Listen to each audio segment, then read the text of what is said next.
어제 전대를 보고 다들 속상하셨을 거예요.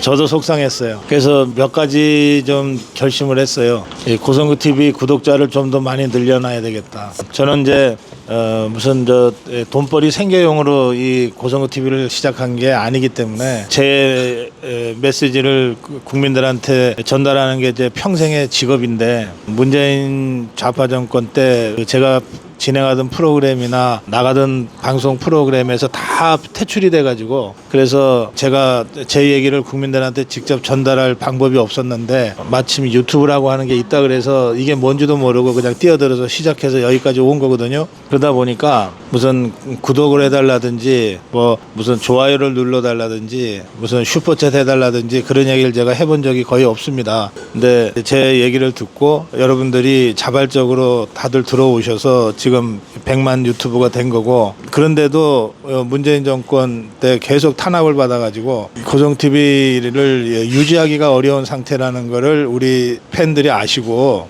또 팬들이 자발적으로 그러면 우리라도 후원을 해서 고성구 TV를 유지시키자 해서 시작된 게 아미고 모임이에요. 그리고 만만 회원이거든요. 그래서 저는 그냥 제 얘기만 열심히 하면 된다고 생각을 하고 여기까지 왔는데, 막상 이번에 전대를 치르면서 절감했어요. 아는 게 힘이라고. 이를테면 제가 2달 동안 한동훈은 안 된다는 주장을 계속 했는데 이걸 사람들이 의외로 잘 모르는 거예요. 잘 모르니까 다들 한동훈 하다가 갑자기 제가 한동훈 안 된다 그러니까 따져보지도 않고 고성국이 이상해졌다 하고 구독 취소한 사람들, 만만 회원 후원 취소한 사람들이 굉장히 많았습니다.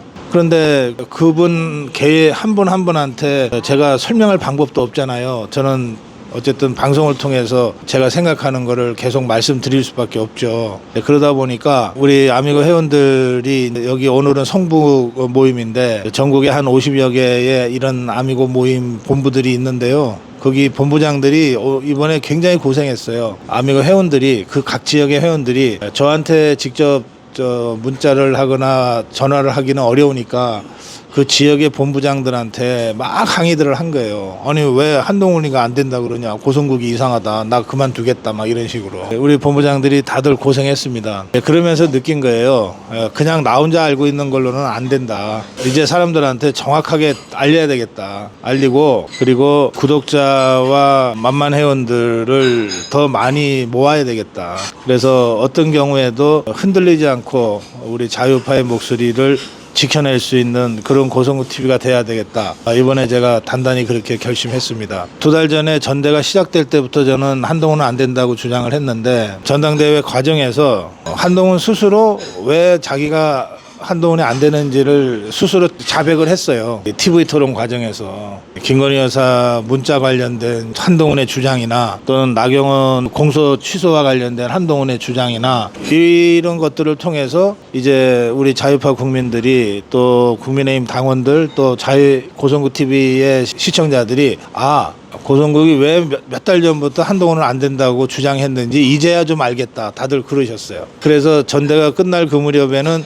그동안 구독 취소한 분들도 다시 구독하시고 후원 취소한 분들도 다시 후원하겠다 그러시고, 네, 그렇게 됐는데 그러면 뭐해요? 전대는 졌는데. 네, 그래서 앞으로 당분간 우리가 고생하게 될 것 같습니다. 그래서 제가 이번 전대를 하면서 그런 생각을 하게 됐다는 말씀을 먼저 드리고, 오늘 이렇게 성북에서 우리 본부가 없는 상태에서 지금 아미고 모임을 하고 있는데, 여러분들 이렇게 저하고 만나러 나와주셔서 정말 고맙다는 말씀 제가 먼저 드릴게요. 몇 가지 걱정되는 게 있는데요. 당장 오늘 저녁에는 윤석열 대통령이 대통령 관저에서 이번에 출마해서 당선된 사람, 낙선된 사람을 하고 전부 다 한꺼번에 저녁을 먹기로 했는데 벌써 이 한동훈 쪽에 줄 서 있는 이 사람들이 아니 뭐 낙선자들까지 부르냐, 그냥 한동훈하고 새 지도부만 부르면 되지, 벌써부터 그런 식으로 시비를 걸고 나서는 거예요. 대통령이 어제 전당대회에서 우리는 원팀이다 그랬단 말이에요. 우리는 원팀이다. 그러면 전당대회에 나가서 붙은 사람만 원팀이고 떨어진 사람은 쫓아낼 거예요? 오히려 떨어진 사람일수록 함께 껴안고 가야 되거든. 그거를 대통령이 아니라 한동훈이가 나서서 해야 되는 거예요. 그래서 대통령실에서 이번에 붙은 사람만 좀 보자고 만약에 제안을 그렇게 해도 한동훈이가 나서서 아닙니다. 치열하게 경쟁했지만 제가 이분들과 함께 해야 되지 않겠습니까? 번거롭겠지만 이분들과 함께 갈 테니 좌석 좀 의자 좀 몇 개 더 놔주세요. 이렇게 해야 되는 거거든. 그래서 한동훈이 쪽은 전혀 그런 게 없는 거예요. 예. 예, 그래서 당장 오늘 만찬만 가지고서도 벌써 그런 식으로 대통령실을 시비를 걸고 헐뜯고 공격을 하잖아요. 그러니까 앞으로 한동훈이가 몇 달을 대표를 할지 뭐 1년을 할지는 모르겠지만 한동훈이가 대표로 있는 동안에는 대통령실과 끊임없는 긴장관계가 만들어질 수밖에 없어요. 그다음에 또 한 가지는 자꾸 국민 눈높이를 강조하는데 한동훈이가 어제 당선되기 전부터 당선된 직후에 계속해서 국민 눈높이를 얘기하는데 그것처럼 위험한 말이 없어요. 왜냐하면 국민 눈높이라고 하는 거는 추상적이고 이게 실체가 없는 거잖아요. 그러니까 한동훈이 마음에 들면 국민 눈높이고 안 들면 국민 눈높이가 아닌 거라고 한동훈이가 주장할 수 있는 거예요. 아마도 유일한 근거는 여론조사일 거예요. 여론조사에 이렇게 나왔다. 이게 국민들의 주장이다. 그런데 여론조사는 우리가 다 잘 알지만 완전히 저쪽에 편향돼 있는 조사잖아요. 대부분의 조사가. 그러면 대통령한테 불리하게 또 우리한테 불리하게 나오는 조사를 국민 눈높이라고 주장하겠다는 것 아니겠어요. 그러면 저게 좌파한테 부역하는 꼴이 되는 거죠. 그래서 언뜻 들으면 국민을 앞세우는 거니까 정치인이 국민을 앞세우는 거는 흠될 건 아니잖아요. 뭐 그냥 그런가 보다 하고 넘어갈 수 있지만 지금까지 한동훈이가 보여준 태도를 보면 이번에 당선되자마자 국민 눈높이를 앞세워서 지금 얘기하는 거가 굉장히 위험한 상황이 될 수 있다. 이거 이제 걱정하는 거고요. 그다음에 지금 좌파들이 한동훈이 되자마자 제3자 특검법 한다고 그랬으니까는 하자. 이렇게 압박을 가하기 시작했어요. 근데 한동훈이는 안전하서나 대통령 생각이거든요. 자기가 대통령 되겠다는 꿈으로 지금 시작을 한 거기 때문에 한동훈이는 모든 사안을 볼 때 자기가 대통령 되는데 도움이 되는 게 어떤 거냐 이거 갖고 판단하게 돼 있어요. 그런데 대통령 될 사람이 자기가 질러놨잖아요. 그러면 약속 지키라 그러면 안 지키겠다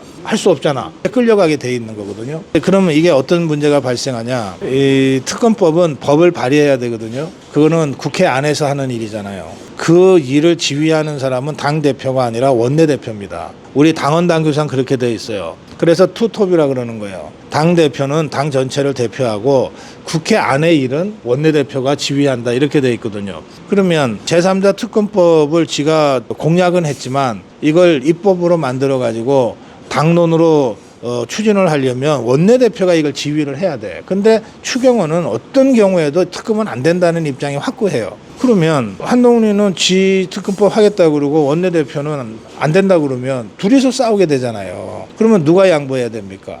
이게 원내 상황이니까 추경호 원내대표가 하자는 대로 가야 되는 거야.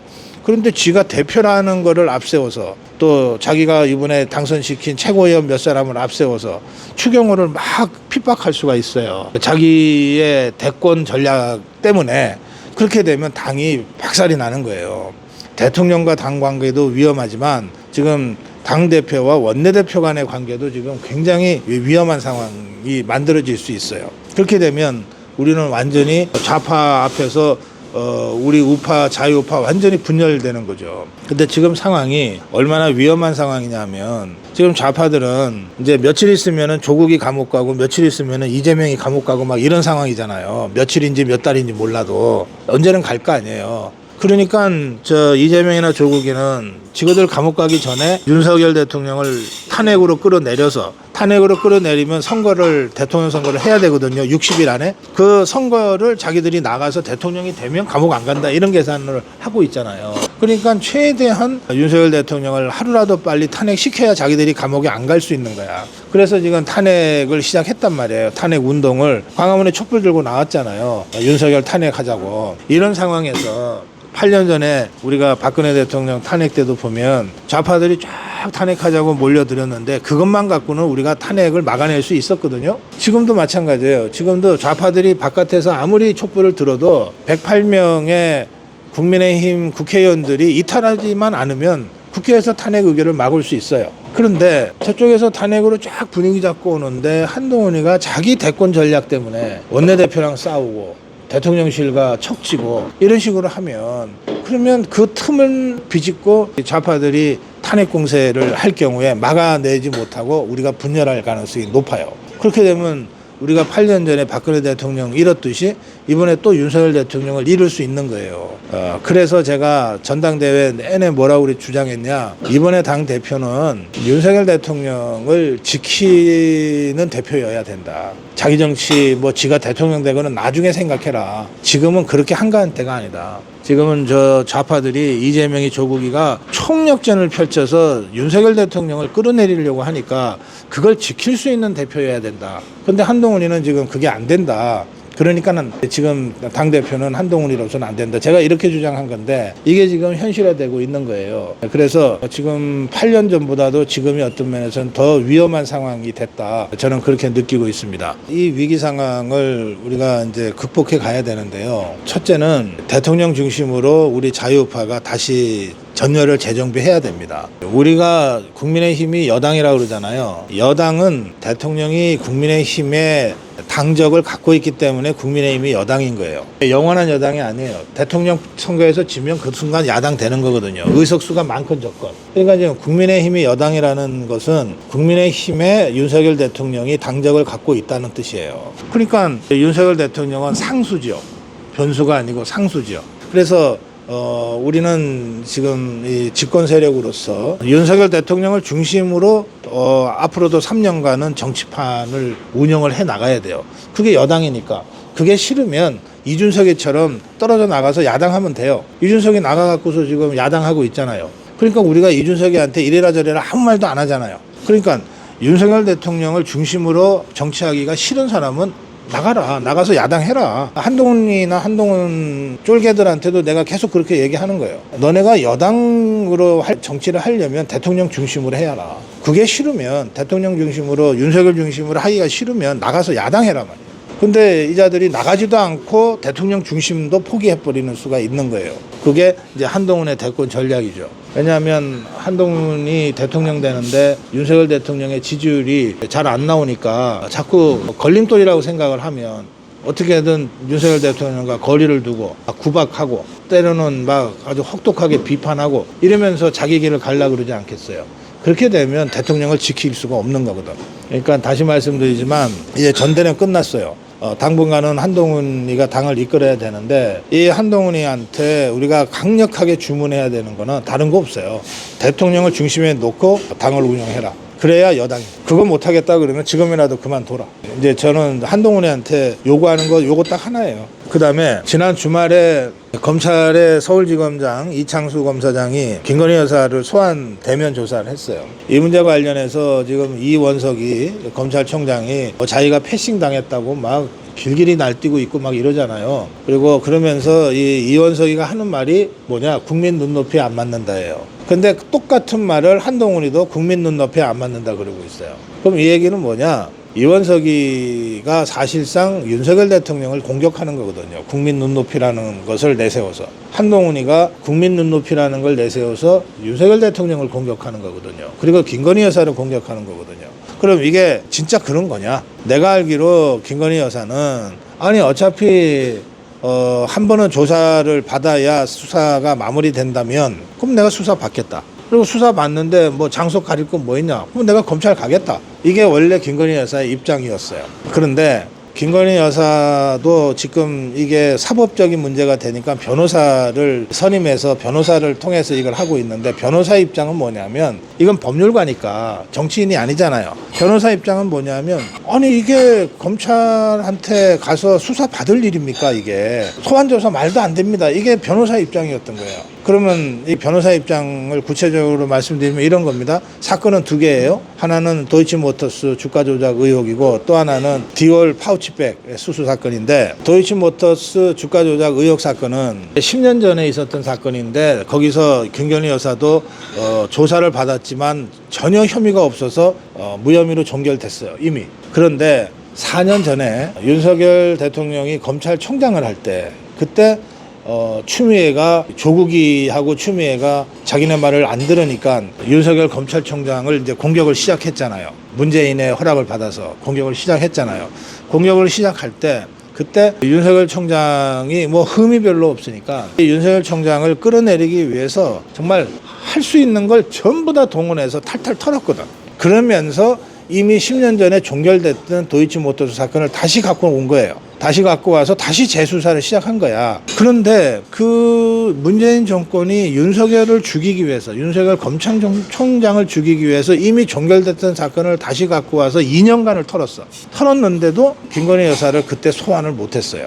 검찰이 소환을 하려면 뭔가 근거가 있어야 될 거 아니에요. 범죄 혐의가 있어야 될 거 아니에요. 아무 혐의가 없거든. 자기들이 탈탈 털어서 조사를 해보니까 김건희 여사는 오히려 피해자거든. 돈도 잃었고, 그리고 이 계좌를 악용당한 것도 모르고 그런 피해자니까. 그러니까 문재인의 정치검찰이 이성윤인 뭐니 이런 자들이 있을 때예요. 정치검찰이 윤석열 총장 잡으려고 그 사건을 다시 소환해서 2년간을 탈탈 털었는데도 소환조차 못한 사건이에요. 그러면 거기서 사건은 종결이 된 사건이죠. 종결됐어야 되는 거야. 근데 이것들이 종결을 안 시키고 윤석열 정부로 들어온 거예요. 그러니까 윤석열 정부에서 한동훈이가 법무부 장관을 하고 이원석이가 검찰총장을 할 때 이 사건을 종결을 시켰어야죠. 그렇지 않아요? 수사 지연이라는 문제 있잖아요. 두 가지 케이스가 있는데 하나는 죄가 있는데 수사를 늦게 하는 거야. 그래서 봐주는 거가 수사 지연이에요.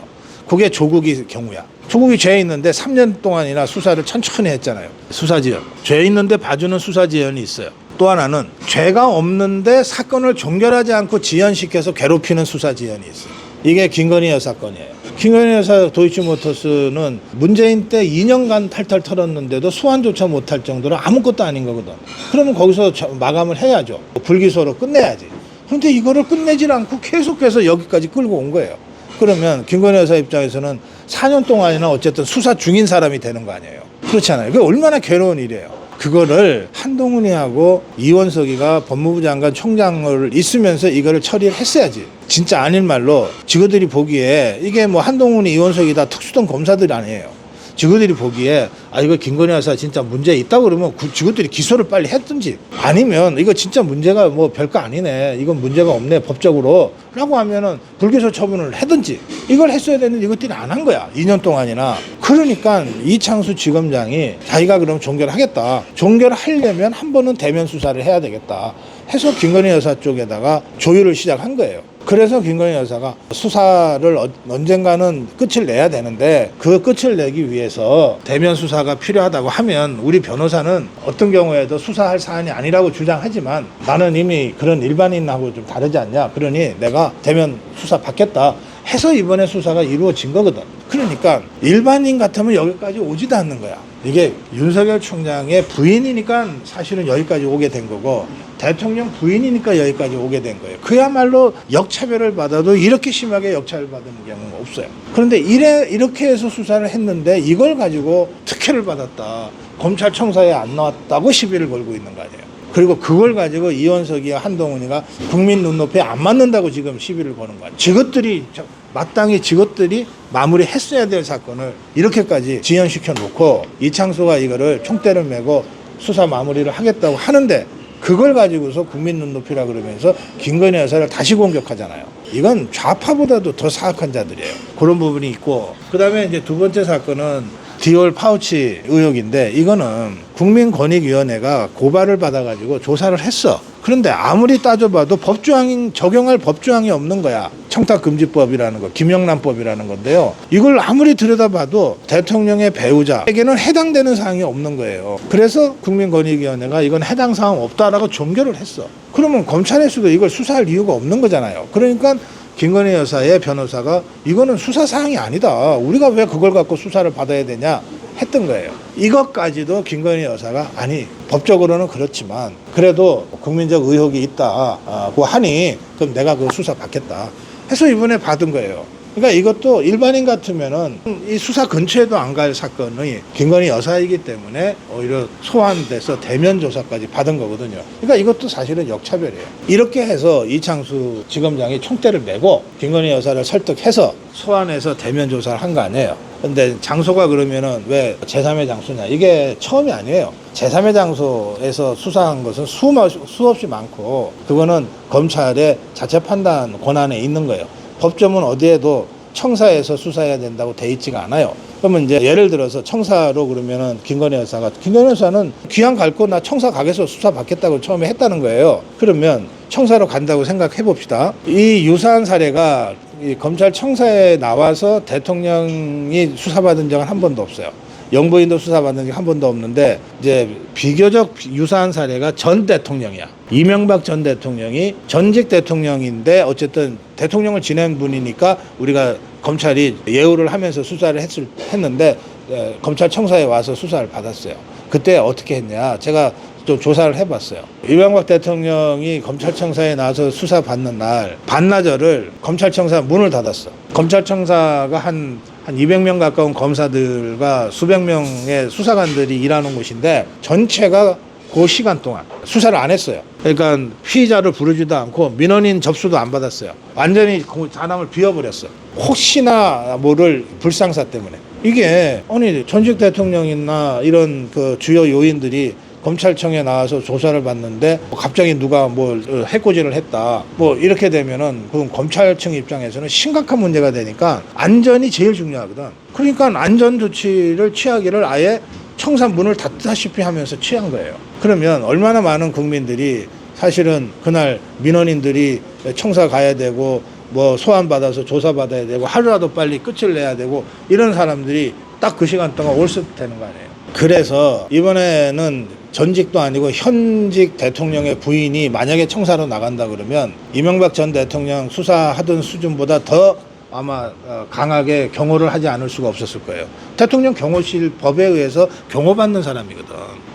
그러면 김건희 여사 소환조사 하나 때문에 검찰청사를 반나절은 폐쇄해야 되는데 이게 말이 되냐 말이에요. 그래서 일반 국민들한테 피해 주지 않고 검찰도 검찰 사무가 있는데 하루라도 빨리 도둑놈들 잡아야 되는데 그러니까 검찰의 업무도 방해 지장을 주지 않으면서 제3의 장소인 정부 관할의 그 경호가 가능한 곳에서 조사를 한 거예요. 중요한 것은 수사를 제대로 했느냐 안 했느냐지 장소가 뭐가 중요하냐고요.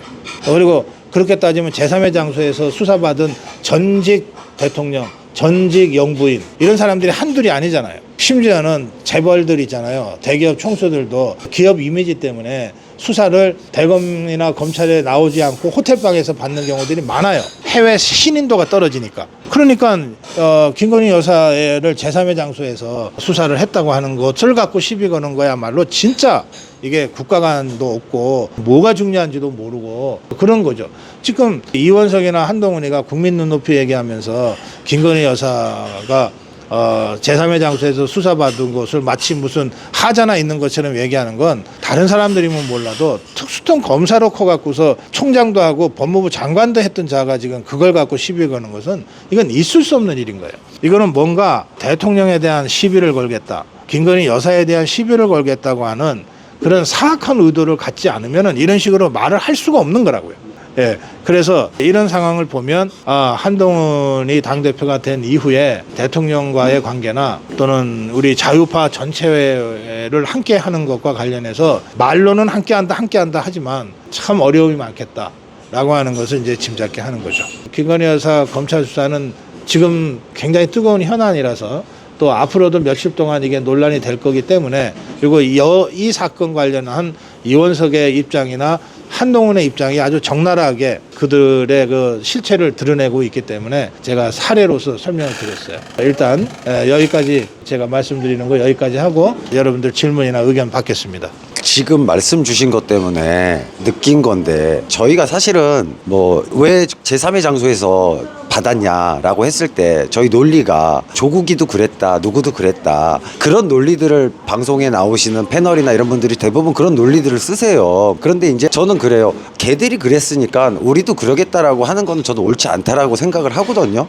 그러면 지금 말씀하셨듯이 이명박 대통령 같은 경우에 이렇게 해서 청사를 갖다 반나절 비우면서 민원인이 됐던 혹은 다른 피의자가 됐던 이런 사람들에 대한 수사도 할 수가 없기 때문에 우리 이렇게뿐이 할 수가 없었다라고 그게 당이 됐던 혹은 대통령실이 됐던 어떤 부분들을 좀 해줘야 되는데 우리는 왜 그걸 안 하는지 지금 얘기를 들어보면은 그냥 당연히 그래야 되는데 답답합니다. 그러니까 이제 우리가 그 대통령실의 홍보 기능에 대해서 늘 아쉬움을 갖는 거죠. 또 특히 이런 경우에는 당이 적극적으로 나서야 되는데 사실은 대통령실은 윤석열 대통령이나 이런 그 대통령실 사람들은 일종의 당사자적인 측면이 있잖아요. 그 대통령 입장에서는 아내의 일이고 또 대통령실에서는 모시고 있는 그 영부인이니까 그러니까 이런 경우에 당이 나서서 적극적으로 그런 주장들을 해줘야 되거든요. 근데 지금 거꾸로 하고 있잖아요. 저는 이 문제 관련해서 첫 번째 이건 김건희 여사가 일반인이었으면은 이렇게 대우받지 않는다. 이거는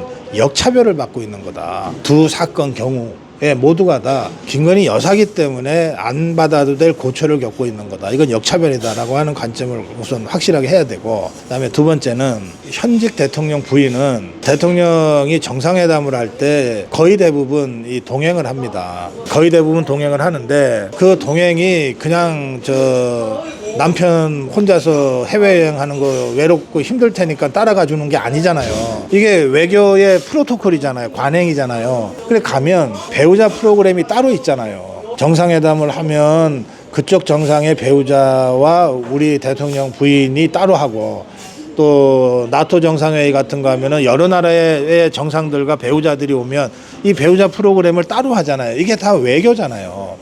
그러면 외교는 그야말로 국익을 증진시키고 대한민국의 이미지, 브랜드 이미지를 올리고 하는 것들이거든요. 그런데 그런 사람이 청사에 나가서 뭐 사진 찍히고 마치 범죄자처럼 그 사진 한 장으로 우리의 국익의 손실이 어마어마하게 올 수 있어요. 이재용 회장이 그 감옥 갔다 온 것 때문에 실제로 삼성이 이 글로벌 시장에서 받은 불이익이 엄청나게 크거든요. 그리고 이건 경쟁자가 있잖아요. 경쟁사가 예컨대 삼성의 이재용이는 언제 감옥 갈지 모르는 사람인데 왜 삼성하고 계약하려고 그래? 우리랑 해야지 라고 파고들잖아요. 똑같은 거예요. 윤석열 대통령과 김건희 여사도 우리 외교도 경쟁국이 있잖아요. 러시아도 중국도 다 우리 경쟁국이지. 그리고 어떤 면에서는 경제 외교, 경제 전쟁 시대니까 평소에는 우방국이지만 우선 수주 전쟁을 할 때는 다 경쟁국이 되는 거 아니에요. 그런 경우에 이를테면 대통령 부인이 포토라인에 섰다, 검찰 수사를 받았다, 이게 사진이 있다. 이게 그냥 수사를 받았다고 신문에 한 줄 나는 것하고 사진이 있는 것하고는 전혀 다르거든요. 그 체감도가.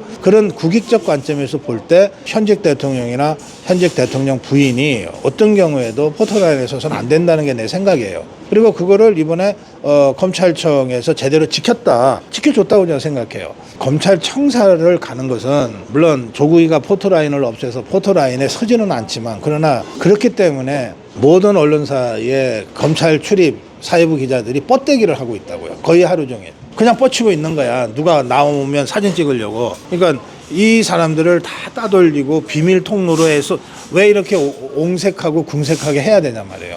제3의 장소에서 조사받으면 되지.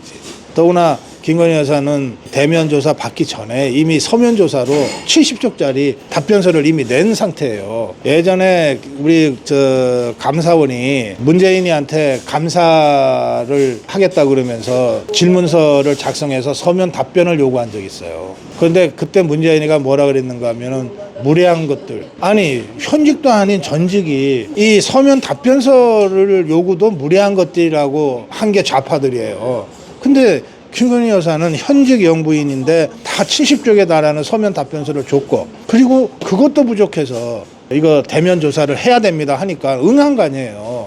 그런데 지금 장소가 검찰청사가 아니라는 것 때문에 지금 온갖 공격을 지금 받고 있잖아요.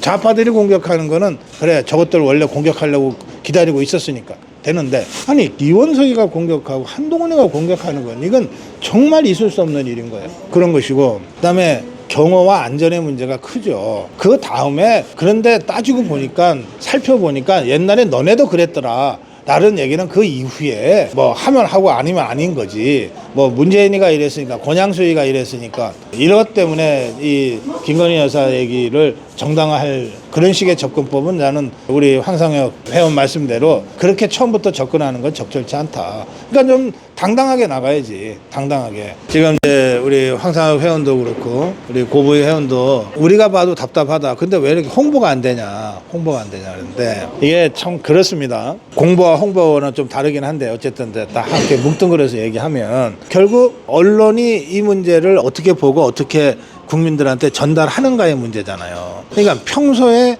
이 언론들이 이 어떤 사안이 발생했을 때 이를테면 요 사안 예컨대 김건희 여사의 소환 대면 조사와 관련해서는 이런 식으로 이 문제를 봐야 된다라고 하는 기본 틀을 대통령실과 당이 먼저 제시를 해줘야 돼요. 좌파들은 그걸 잘해요. 프레임을 씌우는 걸 좌파들이 아주 잘한다고요. 그걸 왜냐하면 저 좌파들은 150년 동안 이 공산당 선전선동에 익숙해 있고 학습을 많이 한 사람들이거든요.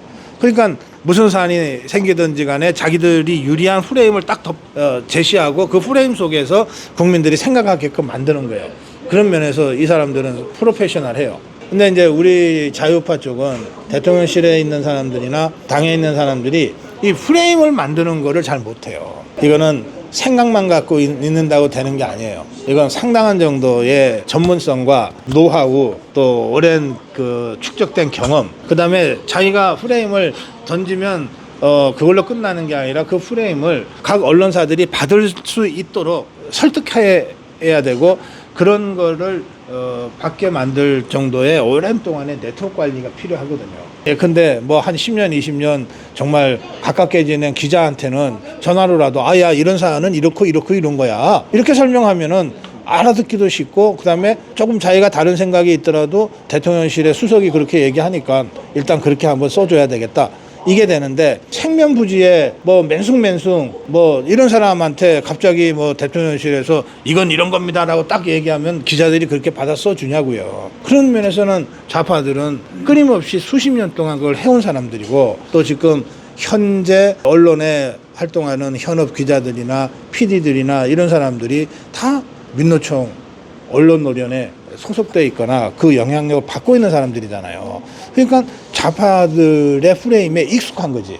그리고 좌파 프레임으로 보도를 하는 게 자기네 진영, 종북주사파 좌파 진영에 복무하는 거라고 일종의 무슨 의무적인 그런 걸 갖고 있는 사람들이 다수가 있단 말이에요. 그런 사람들을 그런 언론을 상대로 우리가 하는 거기 때문에 우리는 그야말로 좌파들보다 2배, 3배 더 노력을 해야 되고 더 정교해야 되고 더 설득력이 있고 그래야 되거든요. 그 이제 제가 이렇게 여러분들이 저 고성국을 평가할 때 고성국이가 얘기하면은 사태의 성격이 좀 분명해진다. 그래서 그거를 고 박사 얘기 들으면 시원하다 이렇게 표현하세요. 그건 제가 이 사안을 이렇게 봐야 됩니다라고 프레임을 제시해 드리기 때문에 그렇거든요. 저라고 해서 뭐 다른 사람보다 특별히 정보가 더 많은 건 아니잖아요. 똑같은 데이터, 똑같은 정보를 가지고 저는 제 나름대로 이런 틀에서 봐야 된다고 프레임을 제시해 드리는 거예요. 그러니까 벌써 뭐 몇 달 전인데 저 좌파 중에 누가 그러더라고. 고성국의 입을 막으면 우파는 프레임 제시하는 사람이 없다. 그러니까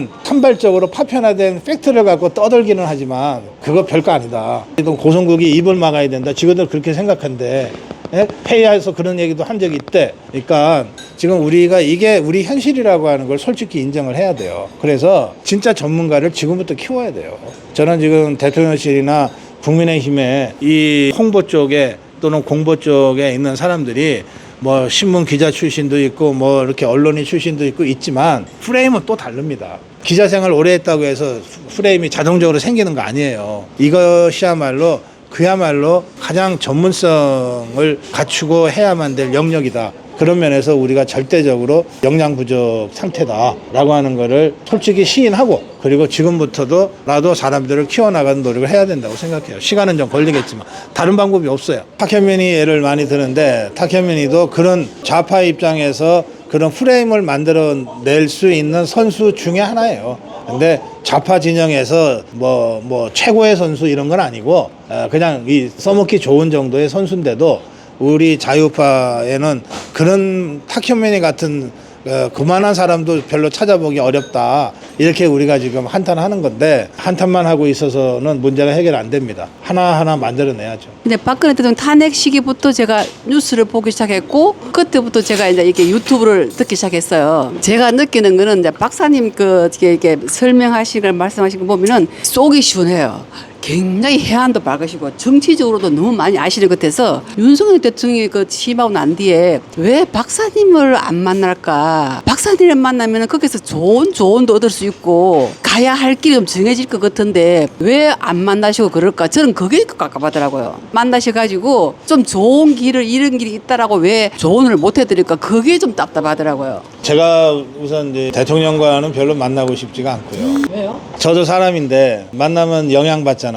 그러면 진짜 시시비비를 제대로 가리지 못하는 경우가 생길 수 있어요. 제가 종북 주사파들로부터 친박근혜 평론가라고 몇 년간 공격을 받았는데 박근혜 대통령이 여러 번 만나자고 제안도 하고 또 이런저런 일을 좀 해달라고 제안도 했어요. 제가 한 번도 안 만났어요. 만나면 내 스스로가 같은 말을 해도 대통령 만나고 와서 하는 말이라서 이게 내 소신이 아니라 누군가 박근혜 대통령이 시키는 대로 원하는 대로 하는 거 아닌가 하는 생각을 내 스스로 하게 될 가능성이 있단 말이에요. 똑같은 말을 해도 힘이 떨어진다고. 그래서 제가 여러 차례 제안이 있었지만 제가 안 만나겠다 그랬어요. 나는 밖에서 내 역할을 하겠다. 그러니까 이게 이제 평론하는 고성국이의 원칙이고 자존심이에요.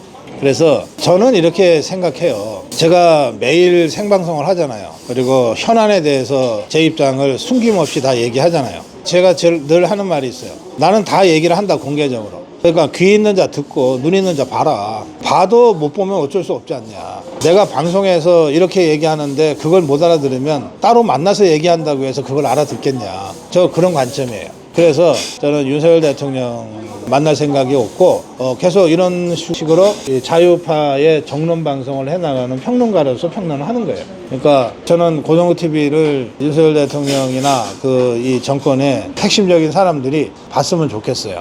보고 이 방송대로 따라하라고 기대 안 해요. 여기서 핵심적으로 중요하다고 생각해서 주장하는 바에 대해서 한 번쯤 생각해 주면 그걸로 되는 거죠. 예, 이게 중요한지 아닌지를 놓치고 가는 경우들이 너무 많기 때문에 그래서 타이밍을 놓치는 경우가 많아요. 그러니까 고성기가 매일 떠드는데 이 문제는 우리도 한번 생각해 봐야 되겠어 라고 당이나 대통령실에서 생각해 주면 그걸로 저는 충분해요. 이거는 뭐 이렇게 따로 만나서 얘기한다고 해서 될 일도 아니에요. 만약에 그런 식으로 접근을 하자 그러면 가끔 만나는 걸로는 안 돼요. 현안은 하루에도 10대 개씩 터지는데 뭐 가끔 만난다는 게 뭐 몇 달에 한 번 어쩌다 만나는 걸 텐데 그렇잖아요.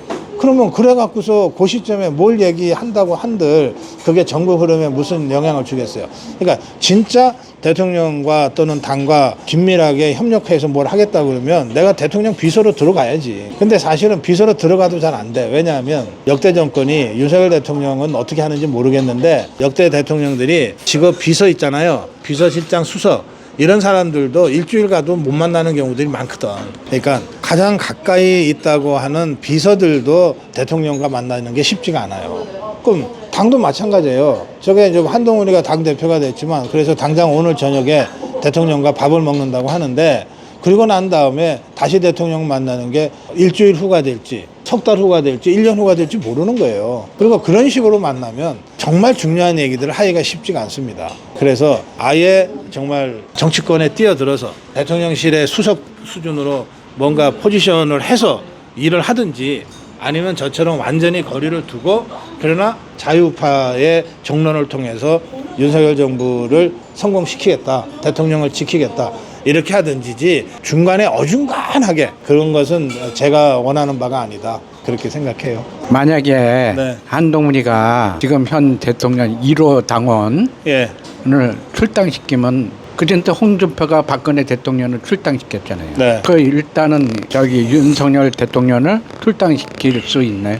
홍준표가 박근혜 대통령을 출당시킬 때는 박근혜 대통령이 탄핵당한 후에요. 탄핵당하고 나서 대통령 선거가 이제 60일 후에 있어서 경선에서 홍준표가 대통령 후보가 된 상태에서 탄핵당한 대통령이 뭐 지지율이 뭐 한 자릿수도 안 나올 그때 아이고 걸리적 그린다. 야 출당 시켜버려라. 그래서 출당을 시켜버렸어요. 그랬던 것이고요. 아니 잘못했지. 나는 그때 절대 그러면 안 된다고 저는 계속해서 주장했는데 하여튼 홍준표는 지선거에 도움이 안 된다고 생각하니까 쫓아내버렸어요.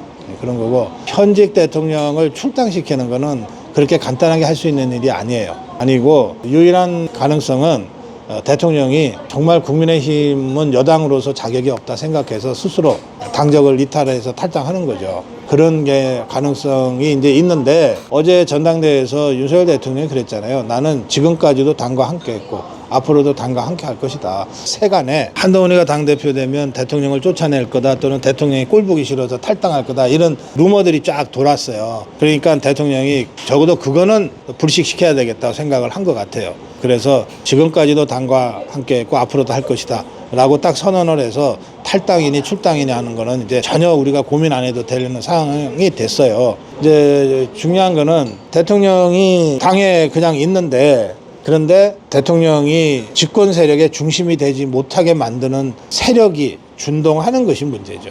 쫓아내고 차라리 그러면은 전면적인 전쟁이라도 나니까 무슨 일이 벌어졌는지 사람들이 알 텐데 아무 일도 벌어지지 않은 것처럼 평화로운 상태에서 실제로 대통령을 패싱해버리고 자기들이 중심인 것처럼 하는 자들이 준동할 수 있어요. 그러니까 우리가 한동훈 체제에 대해서 늘 그 좀 걱정과 의구심을 갖는 게 그 대목이거든요. 그 대목은 저는 계속해서 감시할 생각이에요. 감시하고 조금이라도 그런 기미가 나타나면 바로 한동훈 타도 투쟁을 하겠다. 제가 어젯밤에 제가 그렇게 선언을 했습니다.